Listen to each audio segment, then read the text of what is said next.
everyone, Steve Adubato here. More importantly, I'm about to introduce you to a segment that we did on our Lessons in Leadership program that I want to share with our broader audience. It's written by Marty Smith, a book written by Marty Smith, Sideline CEO, Leadership Principles from Championship Coaches.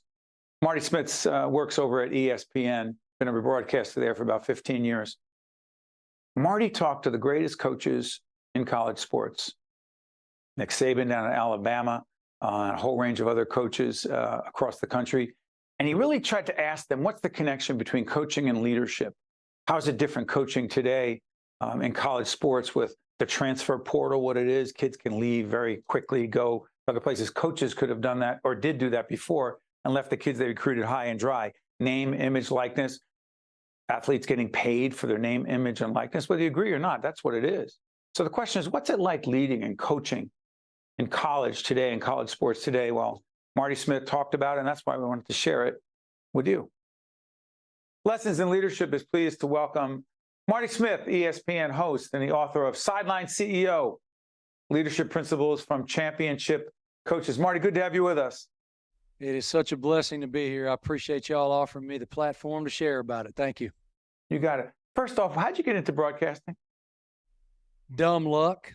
I studied print journalism in college 100 years ago before I had all this gray hair, and I was a print reporter and columnist for about the first 6 or so, 7 years of my career. And then in the fall around 05, 06, I got a phone call from ESPN, and I was in the NASCAR world at that time. And they were putting together their broadcast team for re-injecting themselves into the NASCAR world. And they called me and said everyone with whom they spoke in the garage area said my name, that I knew the race drivers well, and I had a really good pulse of what was going on news-wise, and that they would like for me to consider maybe coming to ESPN and being a broadcaster. And I thought they had the wrong number. I thought they were calling my friend Marty Snyder, who's a tremendous broadcaster. Told them I would give them his number if they wanted it. Yeah. And they ultimately said, no, man, just think about it. And guys, I'm a guy who I would rather crash and burn and fail because I tried knowing that I couldn't than wonder 30 years from now if I could have. And so I jumped in with both feet, and now I'm 18 years into my ESPN television life and full of gratitude every day for the opportunities that affords me. Well said. Let me ask you this, Marty. In the book, Sideline CEOs, you talk to all these coaches, including Nick Saban, University of Alabama. I will admit that I do not root for, along with millions of others, I do not root for the Roll Tide. No judgment. No judgment. Tom Izzo, Michigan State. Woo woo! My son goes there. Mary's got all right. And Kim, we got him surrounded. Yeah. Kim. Okay, can we start with Kim Mulkey? Whoever you want. Yes, sir. Passion, fiery, intense. Yep. Question: as college sports evolve and change, name, image, likeness, transfer portal, etc. Coach K, got a lot of props here. I got some stuff on Coach K talking about how he had to evolve as a coach, as the game evolved, as players evolved, as the rules evolved. Does Kim Mulkey need to change, or is she just going to be the way she is and that's it? Go ahead. She has changed. And in fact, that she told me in the pages of Sideline CEO that what she believes is arguably the greatest endorsement of her coaching life is that her players laud her for staying current. She continues to evolve, and you can be an absolute badass. You can be demanding. We as human beings want to be coached. We want structure, and we want those principles by which we are led. But we also want the individualism that we can be our authentic selves within that scope.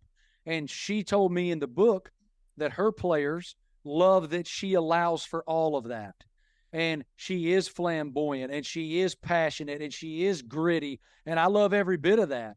Just because you have that approach doesn't mean that you aren't evolutionary at the same time. And if you're not evolutionary, you're going to die. Classic Eckhart Tolle. Change or die. Correct. Evolve. I don't know if change and evolve are the same thing.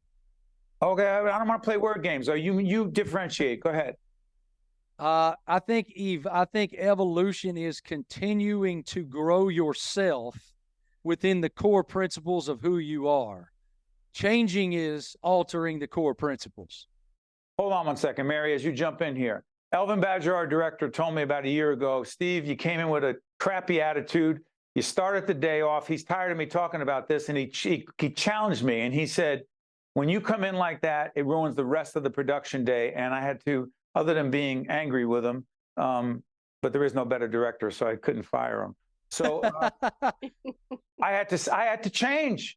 Marty, I had to change. I had to literally say, did you change or did you evolve? Okay.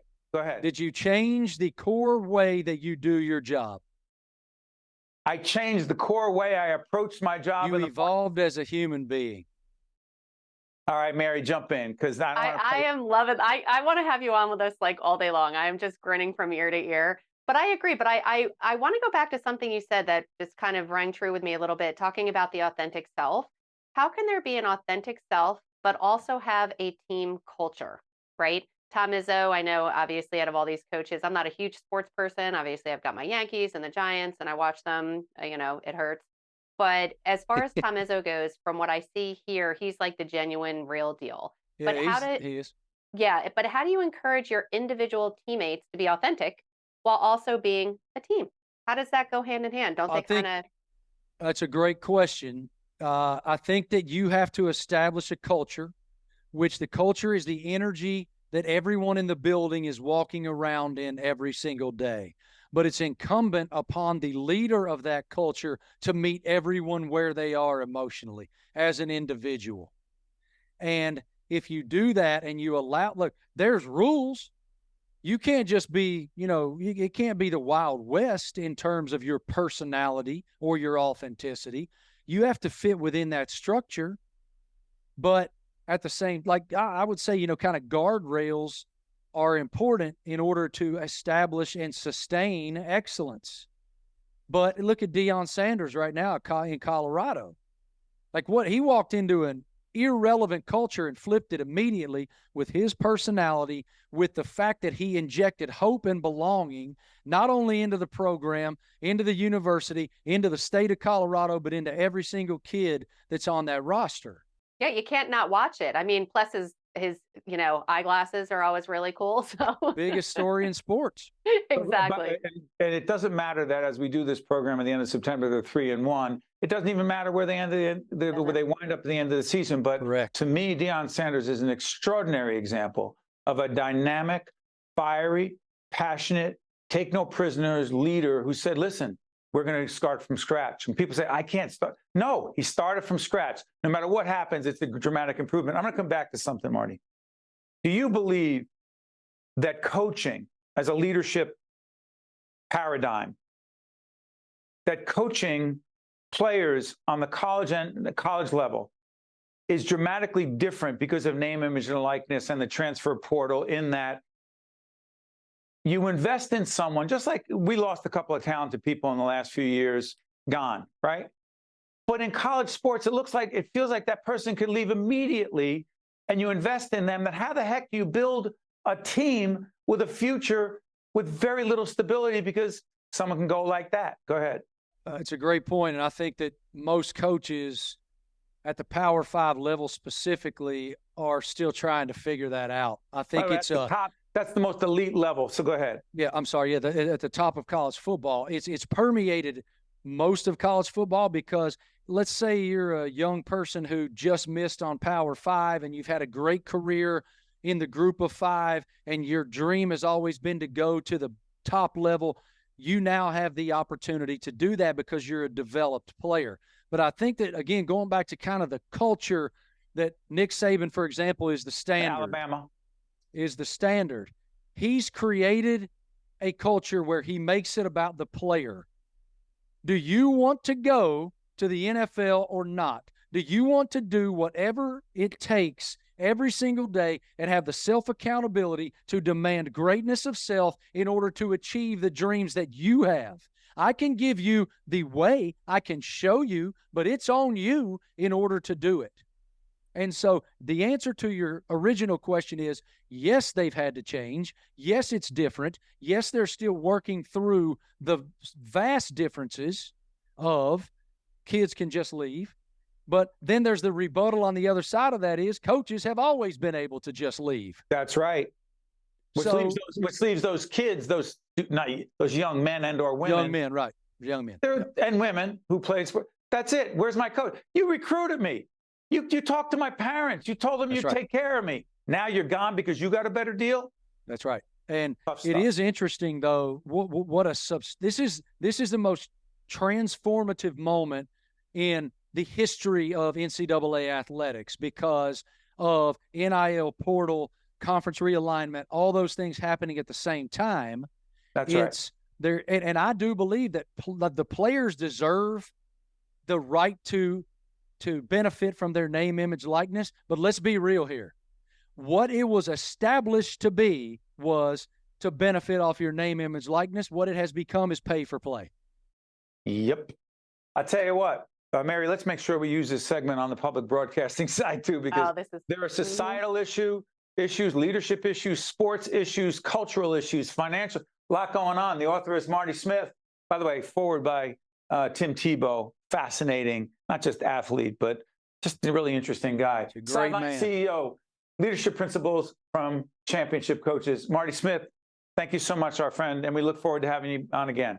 So grateful that you guys gave me the time. I appreciate it. Love your spirit. Thank you. You got it. Lessons in Leadership. See you next time. One-on-One with Steve Adubato has been a production of the Caucus Educational Corporation.